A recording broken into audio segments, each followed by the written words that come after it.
성도 여러분 안녕하십니까? 3월 22일 금요일입니다. 이제 다음 주가 아니면 고난주간이고 또 부활절이 다가옵니다. 이제 사순절도 끝자락으로 접어드는데요. 우리 예수님을 따라가는 삶의 걸음이 오늘도 잘 이어지기를 원합니다. 오늘은 시편 9편 20절 말씀을 읽으려고 합니다. 여호와여 그들을 두렵게 하시며 이방 나라들이 자기는 인생일 뿐인 줄 알게 하소서. 아멘. 제 부친께서는 평양에 조모와 아내 그리고 7남매를 둔 채로 이 땅에 내려오신 이산 가족이었습니다. 얼마나 그 마음이 힘들었겠습니까? 평생을 가족의 얼굴을 대면할 날을 기다리며 사셨지만 100세까지 사셨음에도 결국은 가족들을 만나지 못하고 하늘나라로 가셨습니다. 이 땅에 1000만 명의 이산 가족이 있었는데 이제는 다 노쇠하셔서 돌아가시고 얼마 남지 않았습니다. 그 후손들은 북한 땅과의 어떤 정이 없기 때문에 연결고리가 없다 보니까 이제 통일의 필요성도 별로 느끼지 않고 있고 북한을 다른 나라처럼 인식하는 젊은이들이 많아지고 있다고 하니까 정말 안타까운 일이 아닐 수 없습니다. 하나님께서 우리 민족을 긍휼히 여겨주시기를 간절히 바랄 뿐입니다. 근데 이런 비극의 배후에 누가 있습니까? 공산주의자들이 있고 그 전면에 스탈린과 김일성 같은 사람들이 있었습니다. 요즘에도 세상을 보면서 그런 답답함을 많이 느끼고 있는데 여러분 푸틴은 어떤 의미로 스탈린 같은 존재입니다. 그의 말 한마디에 우크라이나 전쟁이 발생했죠. 그리고 2년이 넘도록 전쟁이 이어지면서 양측에서 막대한 사상자가 발생하고 있습니다. 그 한 사람 한 사람이 얼마나 소중한지 모릅니다. 누군가의 아들이고 누군가의 남편이고 누군가의 아버지 아닙니까? 그들의 가슴 속에 꿈과 아름다운 사랑의 이야기가 얼마나 많겠습니까? 그런데 그들이 속절없이 전쟁터의 죽음으로 뒹굴고 있는 것이 오늘의 현실입니다.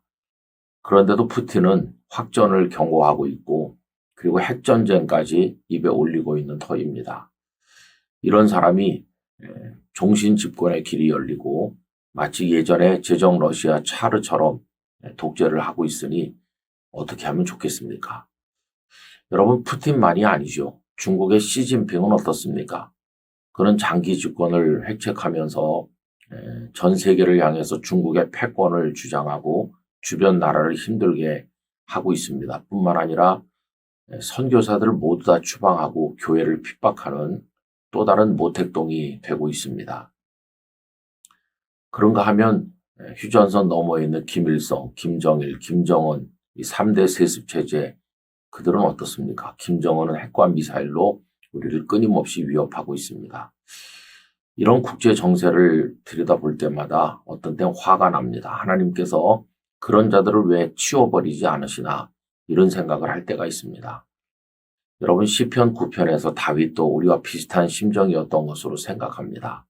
너무도 가슴이 답답할 때 다윗은 하나님을 바라봅니다. 그러면서 하나님은 피 흘리시는 자의 심판자다 이렇게 이야기를 하죠. 12절에 이렇게 말합니다. 피 흘림을 신문하시는 이가 그들을 기억하시며 가난한 자의 부르짖음을 잊지 아니하시도다.